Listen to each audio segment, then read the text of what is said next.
Hi, Jennifer. I'm so happy to have you on this podcast. We've discussed it for a while, and here we are. I'm so happy. Thank you so much for having me. I would love first to know a bit more about what does an appraiser do, because I went on your website. There's a really long list of roles and offerings that you have for your clients. So just tell us a bit more about what is the job of an appraiser? Sure. Being an appraiser is really a broad term for placing a value on a piece of jewelry. So for my clients, I always offer many different types of appraisals, whether it's insurance, fair market, matrimonial action, estate planning, donation, liquidation. There are so many different types. So the main goal and purpose of an appraiser is to be an unbiased person who I guess would put on a value onto that piece of jewelry, depending on what type of market we are looking for. And is it different to work with a private collector or someone who comes from the trade? A value for retail, a value for trading. So how do you make the difference and how do you explain it to your clients? Sure. Mainly, I work with private clients. So my practice has become more of private clients, art advisory companies that work with many different clients that need any sort of appraisal. I do work occasionally with the trade to help them, but I don't really value pieces of jewelry that they have. Where in the past, I've seen many appraisers come in and try to get a feel for different values if they were to buy something from somebody or place a value on it. But for me, I don't really work with the trade. I focus mainly on private clients and their collections, and really largely with attorneys to do estates and divorce cases, a lot of retail replacement insurance, and a lot of estate planning. It's a lot of the 3 Ds of life, right? Divorce, debt, and death. It actually is more divorce now than there have been. And a lot of people hire me as a neutral appraiser, which means I do both sides. And a lot of people hire two different appraisers. But the point of any appraiser is to be completely unbiased. You cannot have any bias, no matter what. And the way that I value each piece of jewelry always is through research and market knowledge, of course, but you can't have bias if it's based on facts. And part of being an appraiser, a lot of people don't know, is that research and market findings and comparables are, I would say, the main part of standing by your value. And it's hard for people to understand. Where I used to work at auction at Christie's and Doyle, we would put an auction estimate on a piece of jewelry and somewhere figure in the middle. But when you actually appraise and you have to prove your point by a market analysis, by comparing comparables that you find from auction and fair market values, you really need the proof. So research really backs up your values. And I tell every single client that. This way, you know there is no bias. You mentioned having worked for two big auction houses before. So can you tell us a bit more about how you came to become an appraiser, leave the auction houses and became an appraiser? Sure. I started my career working jewelry designers, then through GIA, and then I started at Doyle and then went to Christie's. And I had the most wonderful experience. You cannot find a better way to learn about jewelry and all sorts of jewelry, especially coming from two different auction houses. And I loved it so much. When I had my first child, I struggled with whether or not I wanted to dedicate my hours finding jewelry and loving it or be with my child. And I said, you know what? I really want to be with my child. But at this point, maybe I'll start something on my own. And so I did. I said, you know what? I'm going to start appraising. And a colleague of mine at Christie's used to love when we would have these large appraisals to do and on-site visits. And we would bring our snacks and our coffee and we would just sit down and zone out. And so for me, I knew that that was one of the most important pieces of the jewelry world that I loved. And so I said, you know what? I'm going to go out on my own. And I did. And it started off slow. This was back in 2015. And I will say that now it's extremely busy and incredible. And I love what I do. Each and every time I see something new, and you just never know what you're going to see. So it's been a blessing. I'm happy to hear it. It was a great move. Work balance. I mean, we always joke about work balance because I'm sure it's as demanding as a job at an auction house once you work with clients. It is. It's become, originally, I actually never thought it would be this busy. My kids say to me now, you're too busy, but it is my favorite thing. I wake up so happy in the morning. I know I'm going to be researching and seeing jewels and whatever it is, but I am so happy because I learn something new every single day. So it's been incredible. Do you have a favorite area or jewelry style that you like to investigate? So that's a funny question. When I was at the auction houses, I would fall in love with every period piece. I loved Edwardian, the Belle Epoque era, and then I shifted to Art Deco. I like Victorian, but I'm not as well versed in Victorian as I am with Deco pieces. But right now I'm really into retro. There is a gorgeous bracelet coming up for sale in the Christie's auction, and it's a really fabulous old Tiffany piece. And the colors, there's green tourmaline and citrine, and on this beautiful gold, and it is so well made. So I'm really into gold pieces right now, collectible pieces. And as much as I love period jewelry, I am really interested in the contemporary jewelers as well, who are really important right now and collectible. I would say my main passion for jewelry and my main focus is collectible, and I like to say it's almost like mini real estate. And it's funny because I look at my children and I say to them, I'm going to invest in a piece like this, or this is what I suggest to you. And most of the time, it's a signed piece, a period piece, an old stone that has value or character. And they ask me why. And I say, because it's a place to hold your money. Even though it's not an investment, it's a place to hold your money. You know, in 10, 15, 20 years, you are going to do well with that piece if you ever went for resale. So my brain is trained to think like that. So while I love every era, I love everything. I have no bias. This is actually an interesting question, this question of evaluation. I mean, this question of the investment piece, so that you've seen, because now you've been doing that for a few years and, from your experience at auction, are there some style of jewelry that have, actually it's better to sell it when you go through any type of divorce or you decide to resell it? Is there something that you tell people go for? You say signed, gold, natural diamonds, I would assume. Is there some names maybe that you would suggest people to invest in? I always, and again, it's my training from the past 20 years of working in the jewelry business, but I will always advise clients to go for signed pieces. The signed pieces at auction, for my evaluations, for every single appraisal I do, are the pieces that will come out on top. They will always hold the value. It's very important, I think, when you're buying a piece of jewelry, and there's nothing wrong with a more contemporary piece of jewelry, a diamond tennis necklace, something like that. But when you go to resell, which is really the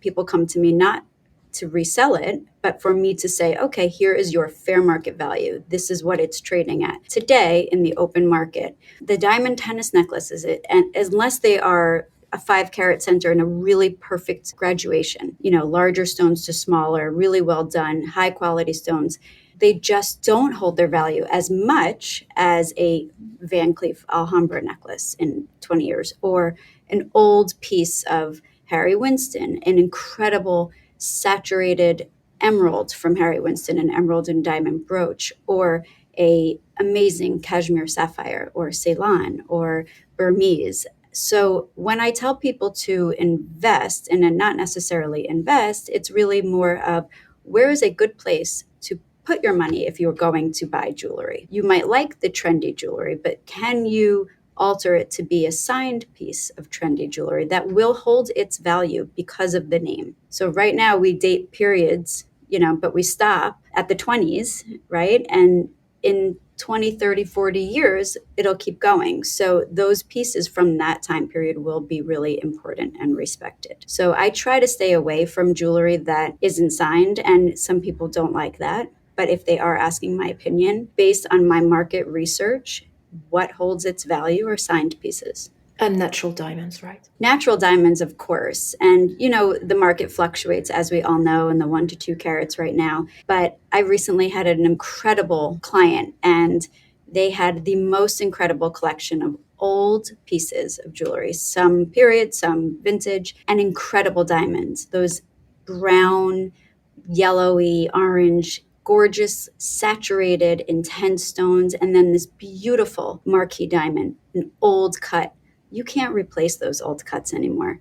13 carats, just nice and fat and really well proportioned. And you just can't replace those stones anymore. So diamonds always, as long as they're natural. And a lot of people are concerned. And in the market, everybody's slowly concerned, and appraisers. And I have my diamond testers in my office and in my travel lab. And, now we're all looking at synthetic diamonds, and it's creating an issue for appraisers. I have yet to come across one, but I have seen many people who think that their diamonds are natural and they're not. So, meaning they are simulants and moissanite and cubic zirconia. So, natural diamonds, signed pieces, gem quality colored stones with certification, you can't go wrong. I love the way you describe this collection of gorgeous sounding diamonds. It's gorgeous. I've seen it all, Sonia. I have seen 20 carat colored diamonds, incredible 20, 30, 100 carat gemstones. And I have seen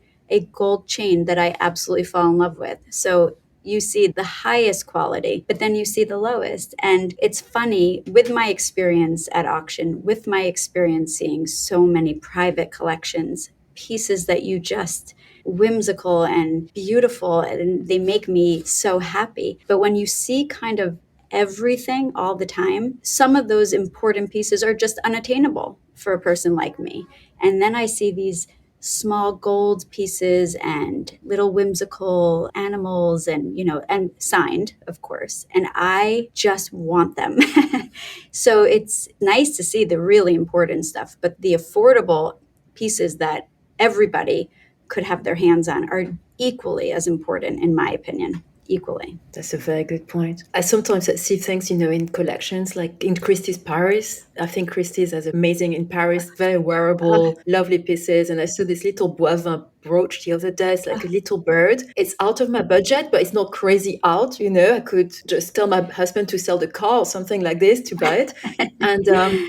And it's just so beautiful, and I get it. I get the pleasure of seeing something that's exquisitely made, and the craftsmanship is fantastic, and everything about it is absolutely delightful. And something like that, I agree. And that will hold its value. It might not go up, it really won't go down, but it will be steady in the market for years. You can't find pieces like that anymore. So, any Boivin, Belpron, any of these incredible designers, they're just, if you see one and you can do it, I say do it. And, it's everybody feels differently about what they spend on. And it's funny. The past 2 weeks, I've had a lot of appraisals and large collections. And one, a total surprise with a large provenance, and she had all vintage Van Cleef, incredible jewelry. And she's so funny. She says, I don't wear it. And I was like, please put these earrings on and think of me. And she said, you know what? And she actually recently messaged me and said, I wore my earrings and I thought of you. It's people buy this jewelry and they keep it in their collections, and then they take it out for an appraisal and they forget they even have it. I am a big proponent to wear it. Let it make you feel beautiful. Enjoy it. Each jewel, it's a tiny little piece of art, and it's really the most incredible thing in the world. We had a few guests that said that before. Wear your jewelry, don't leave it in a vault. Yeah, it's true. It is true. Wear it and think of me is what I tell every client. I like that. Have you had a really challenging appraisal story? Something that was challenging because it was difficult to source, difficult to evaluate, the emotional maybe story around it. Do you have some stories you could share with us? Because you deal with people's emotions. Maybe they go through something personal, which is challenging itself. You deal with their personal possessions, something they might inherited. So everything has sentimental value, financial value, all this coming together. And you have, I guess, to be sometimes the therapist and a big sister on top of being the appraiser. Always. Actually, I just had a client call me the other day, and I did an appraisal for her, and she's in her late 90s, and she has this beautiful collection of jewelry. She was a self-employed woman, and she really had a high, powerful position, and she would buy herself jewelry and lots of diamonds. And it turns out that she had trusted somebody, and really didn't know what she was buying and trusted somebody. And as retailers do, we make money. And, not me, I'm not a retailer, but people make money and that's their job. They have overhead and they have people to pay. And I went and met with her and I appraised her pieces. And of course, she was not happy with my values because she had paid so much. And what we did was fair market so she could understand and give her some sort of estate planning. And she really was affected by it. It was very challenging. She didn't understand and she wanted to speak to the jeweler and she was upset and she felt that she had been taken. And I spent a long time talking with her and walking her through the steps of when you buy something from somebody, kind of explaining the process and how the fair market value will always differ from a retail replacement value. And the fair market is based on the market today. That's the effective valuation date. And she actually called me 2 days ago, still very upset about it. And it's hard. So you definitely become a therapist. And I love it because I love people. So I don't mind walking them through them or hearing the stories. And I did one collection, which was a very big challenge. And it was about 95 cameos. And yes, which is difficult because we know cameos can be made from shell, they can be made from agate, they can be made from so many different types of hard stone. And differentiating the different stones, the pieces that were older, there was so much to it. And that took me a really long time. Now, the client, I believe it was for an estate. This was a couple of years ago. But emotionally for me and for the client, there was a lot of sentimental value to them. And you have to take that into consideration, but not when you're pricing. So it's more about handling the client and making sure that they feel good about it and that their pieces are seen and you understand where they came from. But when you're valuing, it's really, you have to just be fair and based on what the market is. And it really depends. But there have been so many. I did have another client who had a beautiful diamond necklace suspending with oval shaped rubies.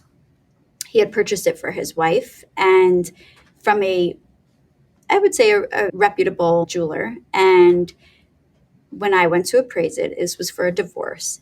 I put my value on it. And I did claim that the stones needed to be tested. I assumed that they were heated rubies because as an appraiser, you have to assume they were all very uniform in color. They were very included. The inclusions looked synthetic to me, not synthetic, but heated. And so in my analysis, I include that. And the client was very upset. And I said, I'm sorry. I hear what you're saying. But as an appraiser, if they're not tested, I need to assume my opinion is what I'm basing my value off of. He then told me that it was sold to him as a very important provenance, had owned it, and it was brought into the country during World War II, and it belonged to someone of importance. And I said, that's lovely. It's a beautiful story. And I'm sure that maybe that is possible. I said, but without any physical provenance, I cannot use that toward my value and toward my valuation. And it was very difficult. He was very upset and he ended up calling the jeweler and they were not able to provide any provenance. And I felt really bad for him. We ended up walking through it and we went through and we understood and everything is fine. But it's when you buy something and you think that you're buying X and you bring it to somebody who's an appraiser who's not biased and who has no information on it, unless you can provide the documentation, it becomes a difficult thing for people. So that was very challenging. Oh, there's so many stories. I know, it sounds like it. And also, I just said, listening to you, I was thinking, does most jewelry doesn't have a certificate? Because we always talk about the certs for the diamonds, how important it is. And especially, most reputable jewelers are working in one lab or two labs even. So there's not something that's kind of now in place that most people buying. You're talking about this necklace, diamond with rubies.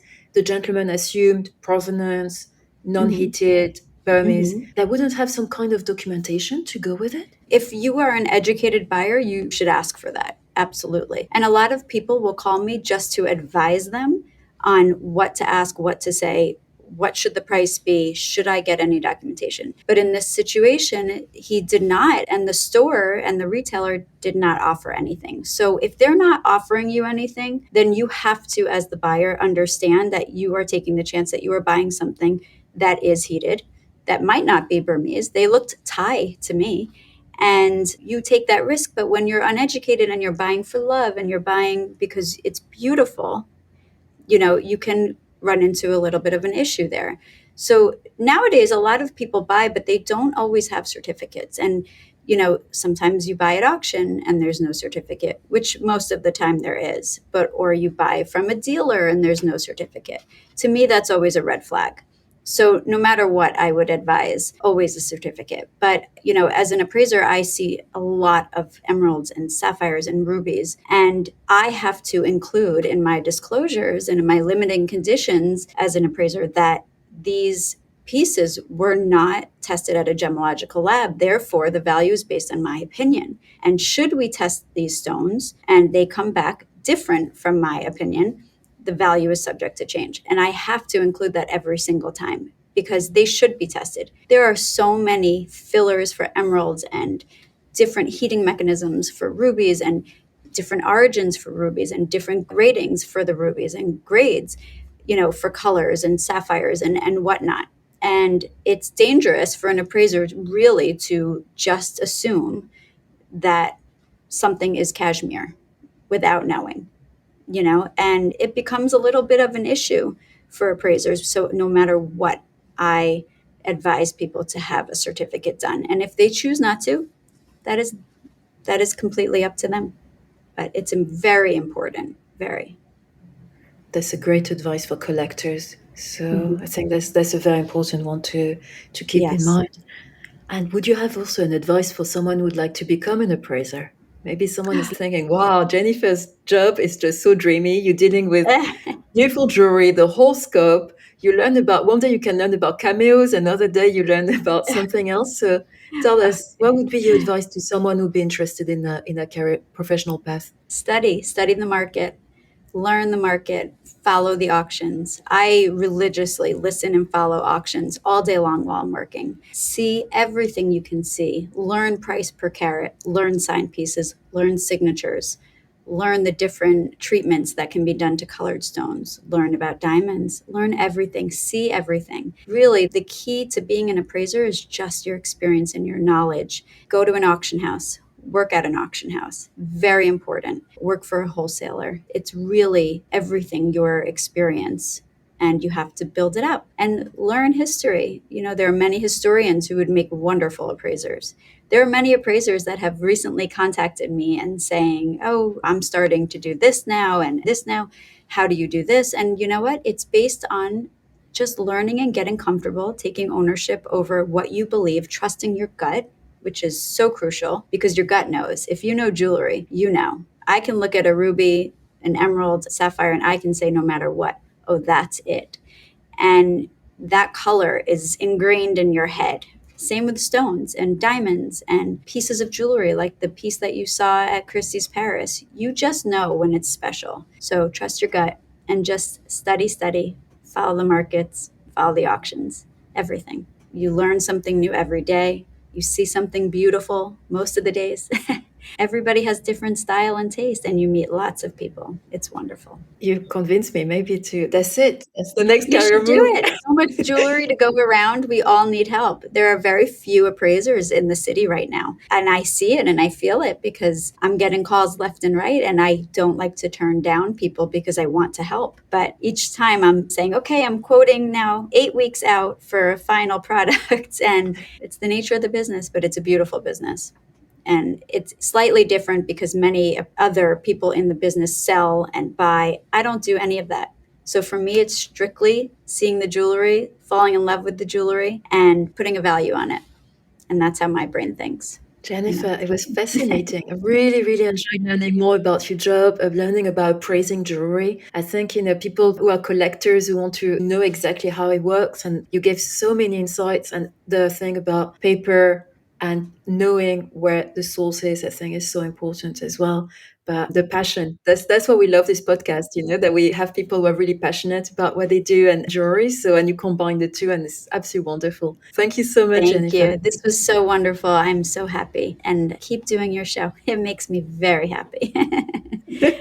We'll try. Thanks, Jennifer. Thank you.